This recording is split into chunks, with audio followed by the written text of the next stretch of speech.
ओम नमः शिवाय।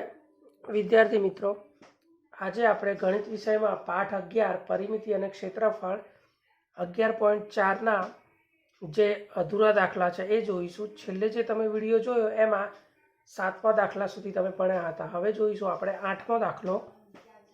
प्रज्ञाए 4 सेमी त्रिज्यावाळा एक वर्तुळाकार नळीनी फरते दोरी वींटाळी अने जरूरी लंबाईनी दोरी कापी लीधी। हवे तेणे ए ज दोरीने 4 सेमीनी बाजू धरावता चौरस डब्बानी आसपास वींटाळी। शुं तेनी पासे दोरी वधी हशे? तो अहींया विद्यार्थी मित्रों पहला फरीथी एकवार रकम समझी लीए के सौथी पहला एणे शुं कर्युं, एक गोळ नळी हती वर्तुळाकार, तो एणे शुं कर्युं 4 सेंटीमीटर त्रिज्यावाળી दोरी लई अने एक गोळ नळीनी फरते एणे वींटाळी अने जरूरी लंबाईनी जे दोरी हती एटली राखी अने बाकीनी कापी लीधी। हवे तेणे ए ज दोरीने 4 सेमीनी बाजू धरावता चौरस डब्बानी आसपास वींटाळी। तो शुं तेनी पासे दोरी वधी हशे? तो अहींया विद्यार्थी मित्रों आपणे सौथी पहला वर्तुळाकार नळी माटे विचारीशुं। तो 4 सेंटीमीटर वाળી नळी छे वर्तुळाकार, तो ए नळीनी त्रिज्या आपणने आपी छे 4। हवे आपणे गोळ अने फरते वींटाळवानी छे दोरी, तो आपणे ए नळीनो परिध शोधी लईए तो आपणने एनुं माप मळी जशे। तो आर बराबर 4 सेमी, नळीनो परिघ अथवा तो नळीनी परिमिति 2 पाई आर एटले के 2 × 3.14 × 4, तो जवाब आवशे 25.12 सेंटीमीटर दोरी अने वींटाळी। कोने वींटाळी? तो नळीनी फरते। हवे ए शुं करे छे, चौरस डब्बाने वींटाळे छे। 4 सेंटीमीटर बाजूवाळा डब्बाने ए दोरी वींटाळे छे। तो चौरस डब्बानी परिमिति बराबर एल × एल, लंबाई केटली आपी छे 4, तो 4 × 4 16 सेंटीमीटर। तो दोरी अहींया वधे छे 25.12 - 16 करो एटले वधेली दोरी आपणने मळी जाय। केटली वधी? 9.12 सेंटीमीटर। तो आ रीते आपणे वधेली दोरी शोधी शकीए छीए। 9मो दाखलो विद्यार्थी मित्रों, बाजूनी आकृतिमां एक लंबचोरस जमीन परनी लॉननी मध्यमां फूलोनो एक वर्तुळाकार बाग दर्शावेल छे। तो अहींया जुओ 10 बाय 5 मीटरनो एक लंबचोरस बाग छे, एनी अंदर एक वर्तुळाकार बगीचो बनावेलो छे। हवे तमारे शुं करवानुं छे, पाई बराबर 3.14 लेवाना छे। आखी जमीननुं क्षेत्रफळ शोधवानुं छे अने बगीचानुं पण क्षेत्रफळ शोधवानुं छे। आ सिवाय बाग सिवाय जमीननी क्षेत्रफळ अने बागनो परिध शोधવાનો છે। એટલે ટૂંકમાં અહીંયા આપણે બે વસ્તુ છે, એક ચોરસ લંબચોરસ અને વર્તુળ। તો તમારે લંબચોરસ છે એનું ક્ષેત્રફળ શોધવાનું છે અને જે વર્તુળ ભાગ છે એનું ક્ષેત્રફળ શોધવાનું છે અને એનો પરિધ પણ શોધવાનો છે। તો સૌથી પહેલા બધી જમીનનું ક્ષેત્રફળ આપણે શોધી લઈએ।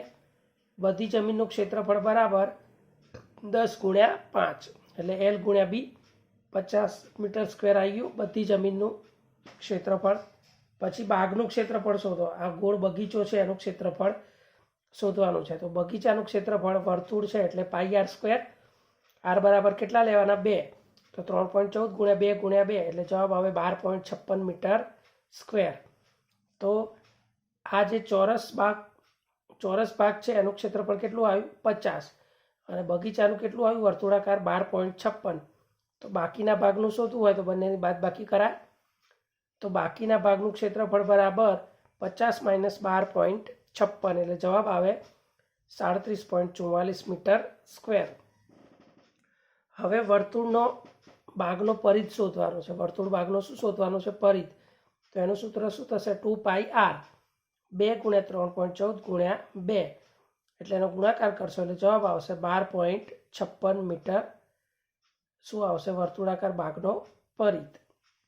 તો આ રીતે વિદ્યાર્થી મિત્રો આની અંદર આપણે ક્ષેત્રફળ અને પરિધ શોધી શકીએ છીએ। 10મો દાખલો, નીચેની આકૃતિમાં છાयांकित ભાગનું ક્ષેત્રફળ શોધો।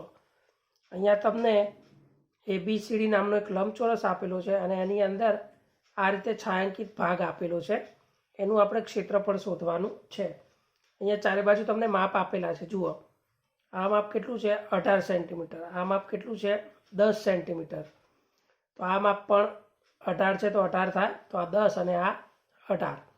એવી રીતે આ માપ છે, આ 10 છે તો આ પણ કેટલું થાય? 10 થાય. તો આ 6 સેમી અને આ બાકીનું માપ 4 સેમી. એટલે ટૂંકમાં આ 18 અને આ 10. હવે આપણે આ છાयांકિત ભાગનું ક્ષેત્રફળ શોધવાનું છે. તો સૌથી પહેલાં આપણે શું કરવું પડશે? આ છાयांકિત ભાગનું ક્ષેત્રફળ શોધવું હોય તો સૌથી પહેલાં આપણે ચોરસનું ક્ષેત્રફળ શોધવું પડે. આખા ચોરસનું ક્ષેત્રફળ એ તમે શોધો અને એમાંથી આ બે ત્રિકોણ દેખાય, એ બે ત્રિકોણનું ક્ષેત્રફળ આપણે બાદ કરીએ તો બાકીનો ભાગ મળી જાય. ફરીથી આખું લંબચોરસ છે એનું ક્ષેત્રફળ શોધી નાખો, એ મળી ગયું. એની અંદરથી આ બે ત્રિકોણ છે એનું ક્ષેત્રફળ આપણે બાદ કરી નાખીએ તો આપણને બાકીના ભાગનું ક્ષેત્રફળ મળી જાય. તો આપણે સૂત્ર લખીશું, છાयांકિત ભાગનું ક્ષેત્રફળ બરાબર આખા લંબચોરસ ABCDનું ક્ષેત્રફળ માઇનસ આ પહેલા ત્રિકોણનું ક્ષેત્રફળ વત્તા આ બીજા ત્રિકોણનું ક્ષેત્રફળ, એટલે કે AEF અને CBEનું ક્ષેત્રફળ. તો ABCDનું ક્ષેત્રફળનું સૂત્ર શું થશે? L ગુણ્યા B. અને આ ત્રિકોણનું ક્ષેત્રફળ 1/2 B ગુણ્યા H, આનું પણ 1/2 B ગુણ્યા H, એટલે કે આ BH આપેલા છે, L અને B પણ આપેલા છે 18 અને 10. તો L અને Bની જગ્યાએ 18 અને 10, 1/2 એમના એમ, B અને Hની જગ્યાએ 6 અને 10. એવી રીતે અહીંયા પણ 1/2 એમના એમ, B અને Hની જગ્યાએ 8 અને 10. અહીંયા છેદ ઉડે છે, 2 તરી 6, અહીંયા 2 ચોક 8. તો વધ્યા કેટલા? અહીંયા 18 ગુણ્યા 10 180 માઇનસ એમના એમ 1 ગુણ્યા 3 ગુણ્યા 10, એટલે કે 3 ગુણ્યા 10, 1 ગુણ્યા 4 ગુણ્યા 10 એટલે 4 ગુણ્યા 10, 3 ગુણ્યા 10 એટલે 30, 4 ગુણ્યા 10 એટલે 40. આગળ એમનું એમ 3 વત્તા 4 એટલે 7, પાછળ શૂન્ય છે એટલે 70, 180 માઇનસ 70 એટલે કે 110 સેન્ટીમીટર સ્ક્વેર. ટૂંકમાં વિદ્યાર્થી મિત્રો, આખા લંબચોરસનું ક્ષેત્રફળ કેટલું આવ્યું? 180. એમાંથી આ ત્રિકોણનું બાદ કરો, એ કેટલું આવ્યું? 30. અને આ કેટલું આવ્યું? 40. તો એ બાદ બાકી કરો તો છેલ્લે જવાબ આવે 110. હવે 11.4નો બીજો દાખલો આપણે આગળ જોયો એવો જ બીજો દાખલો છે. એમાં પણ તમને આકૃતિ આપી છે અને છાयांકિત ભાગનું ક્ષેત્રફળ શોધવાનું કીધું છે. અહીંયા આકૃતિ છે, PQRS નામનું ચોરસ છે, એની અંદર એક ત્રિકોણ છે QTU અથવા તો UTQ, તમે ગમે તે નામ આપી શકો. એનું આપણે ક્ષેત્રફળ શોધવાનું છે.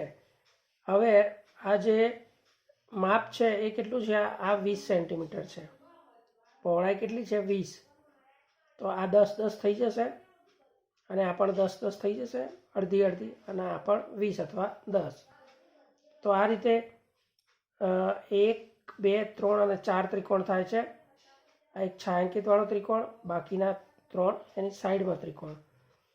તો આપણે છાयांકિત ભાગનું ક્ષેત્રફળ શોધવું હોય તો સૌથી પહેલાં આપણે શું કરવું પડે? આ PQRSનું ક્ષેત્રફળ લેવાનું આખાનું, એટલે કે 20 ગુણ્યા 20. એની અંદરથી આપણે આ 1, 2 અને 3 ત્રિકોણનું ક્ષેત્રફળ શું કરવાનું? બાદ કરવાનું.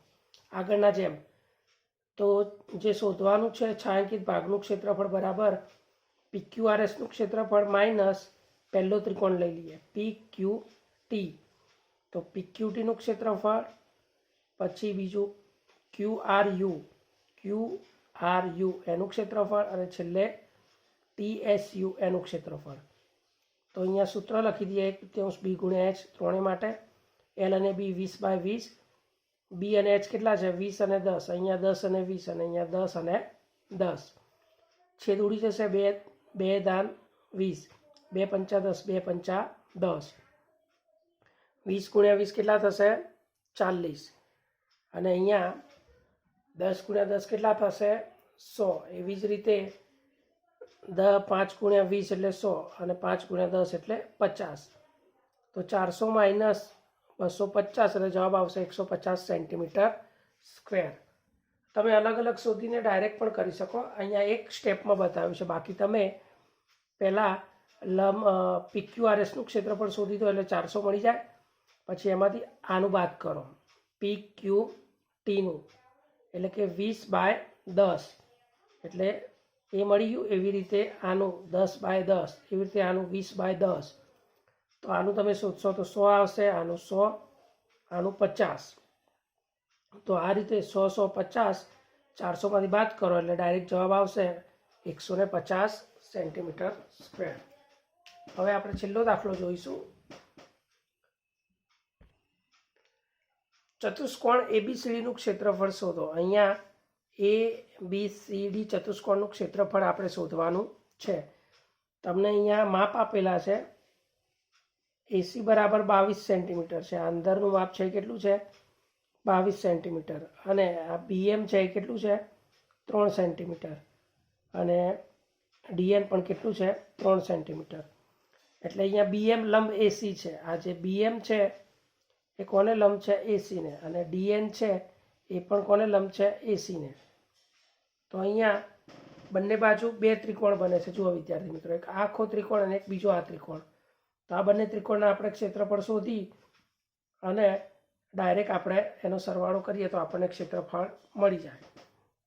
તો સૌથી પહેલાં ત્રિકોણ ABCનું ક્ષેત્રફળ 1/3 B ગુણ્યા H એટલે 22 ગુણ્યા 3. 1/3 22 ગુણ્યા 3 તો જવાબ આવે 33. અહીંયા પણ એ જ માપ છે તો આનું પણ શોધીએ તો કેટલું આવશે? 33. 22 ગુણ્યા 3 66, એના અડધા 33. 22 ગુણ્યા 3 66, એના અડધા 33. તો આખા ચતુષ્કોણ ABCDનું ક્ષેત્રફળ બરાબર ABCનું ક્ષેત્રફળ અને ACDનું ક્ષેત્રફળ એટલે કે 33 + 33 તો જવાબ આવે 66 સેન્ટીમીટર સ્ક્વેર. તો અહીંયા વિદ્યાર્થી મિત્રો આપણે પાઠ 11 પૂર્ણ કરીએ છીએ.